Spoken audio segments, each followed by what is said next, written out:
Joriy yilning 14-oktyabr kuni Prezident raisligida mahalla tizimini yanada takomillashtirish va joylarda ishlarni samarali tashkil etish masalalari yuzasidan video selektor yig'ilishi o'tkazilgandi.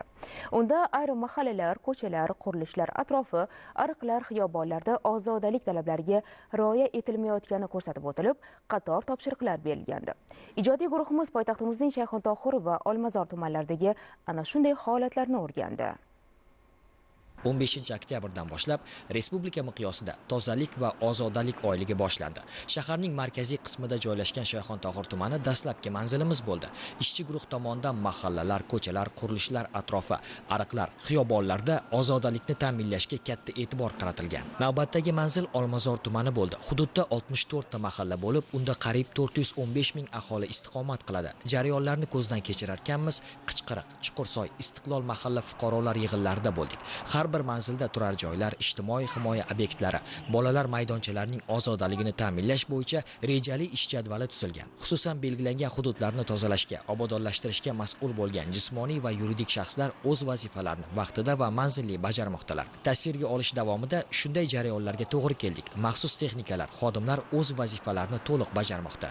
Poytaxtimizda sanitar holati bo'yicha tanqidiy masalalar ko'rib chiqildi. Shundan so'ng tumanimizda ishchi guruh tashkil qilinib, ishchi guruhda obodonlashtirish, maxsus transport xodimlari va Milliy gvardiya, ichki ishlar, SES va tuman ekologiya bo'limlari bilan birga ishchi guruh tuzildi va shu bo'yicha tuman miqyosida rejali dastur ishlab chiqildi va har kuni 300 tonna olib chiqib ketadigan chiqindan tashqari yana bir qo'shimchalikda mana 40 tonna yana chiqinlar olib chiqib ketilyapti. Hozirgi kunda maxsus transportda jamiki 40 ta maxsus texnikalar mavjud bo'lsa, jadval bo'yicha kuniga 25 ta 26 ta texnika chiqadi.